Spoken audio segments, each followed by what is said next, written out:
wow, ok, trop bien. Je pensais pas. Tu vois, je m'attendais pas à ça en fait. Tu vois. Moi, c'était il y a quelques années, j'étais dans une église et t'avais un couple qui était là. Elle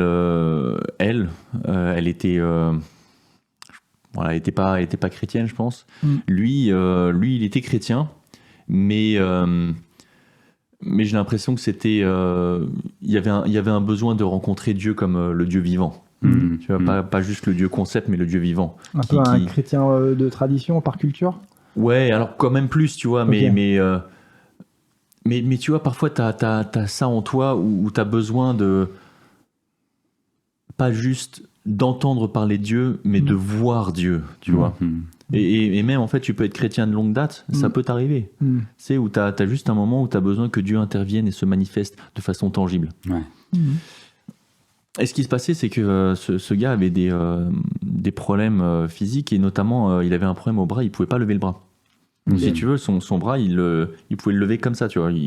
T'as un ratio de 10 cm de levage.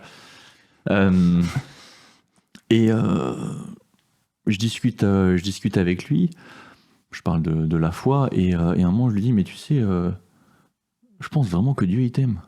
Je pense vraiment que Dieu il t'aime, et en fait ça passe aussi parfois par des guérisons, parfois Dieu se révèle comme ça, et du coup j'ai juste envie de te demander, est-ce que je peux prier pour toi? Donc le gars il dit oui, mais tu vois c'est un petit peu...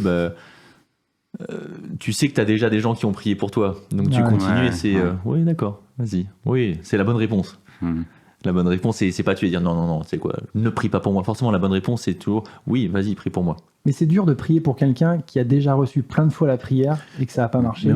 Mais parce que tu peux avoir à terme peut-être une résignation qui s'installe, et tu vois c'est tu sais qu'on a prié pour toi, il n'y a rien qu'à changer. On a prié pour toi, il n'y a rien qu'à changer.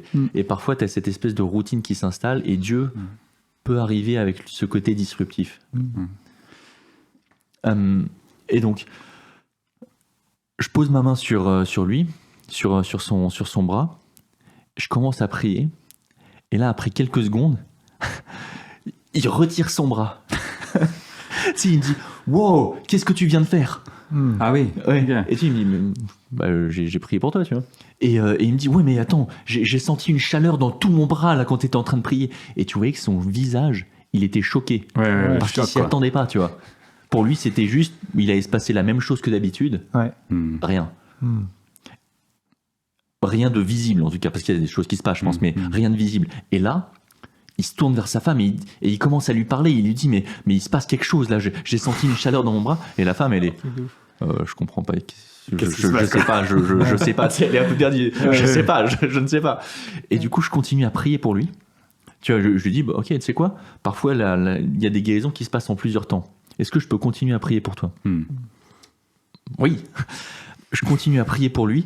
Et là physiquement, il dit un truc, il dit wow, parce qu'il sent qu'il y a toute cette chaleur qui vient dans son bras. Le résultat, c'est que il pouvait lever son bras de 10 cm. À la fin, il m'a montré, il levait le bras comme ça. Un truc de fou. La femme est devenue chrétienne.